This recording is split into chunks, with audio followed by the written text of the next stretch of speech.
முடியும். நல்லா இருக்கக்கூடிய ஒரு ராசி நல்லாவே இருக்கான்னு சொல்றது நியாயமா? கோச்சார ராசி பலன்படி பொது பலனா இருக்கக்கூடிய ஓரளவுக்கு 30% மட்டுமே நடக்கக்கூடிய இந்த ஒரு ராசி பலன்படி மகர ராசிக்கு ரொம்ப சூப்பரா இருக்கு. 2026 எல்லா மகர ராசிகளும் நல்லா இருக்க போறீங்க. மேரேஜ் ஆகாம இருந்துச்சுன்னா மேரேஜ் ஆகும். குழந்தை பிறக்காம இருந்துச்சுன்னா உங்க ஜாதக தசாபுத்திக்கு ஏற்ப குழந்தை பிறக்கும். நீங்க எதை நோக்கி உங்க முயற்சியை திருப்புறீங்களோ அதை நோக்கி சக்சஸ் வரும். நான் மறுபடியும் எல்லா ராசிக்கும் இதுதான் சொல்வேன். எக்ஸலண்டா இருக்குங்க மகர ராசிக்காரங்களுக்கு. எவ்வளவு மார்க் நான் கொடுப்பேன் அப்படின்னா கண்டிப்பா 100க்கு 90 மார்க் நான் கொடுப்பேன் மகர ராசிக்காரங்க எல்லாருக்குமே. இந்த இயரை விட்டுறாதீங்க. இந்த இயர் உங்களுக்கான இயரா இருக்கு. மகர ராசிக்காரங்க எல்லாரும் மைண்ட்ல வச்சுக்கோங்க. மகர ராசியில பிறந்தவங்க யாராவது என் சேனலை சப்ஸ்கிரைப் பண்ணிருக்கீங்கன்னா கண்டிப்பா இந்த வீடியோ பாருங்க.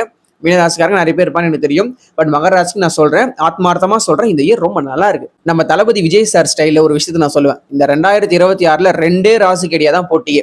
ஒன்னு துலாம் ராசி, இன்னொன்னு மகர ராசி. அப்படிப்பட்ட மகர ராசிக்கு கரெக்டான காலம் நேர சூழல் எல்லாம் வரப்போகுது 2026ல. யூஸ் பண்ணிக்கோங்க. மகர ராசியில பிறந்தவங்க நீங்களும் உங்க குடும்பமும் நல்லா இருங்க. நீங்க நல்லா இருக்கும் போது மத்தவங்களுக்கு உதவி செய்யுங்க, அவங்களும் நல்லா இருப்பாங்க.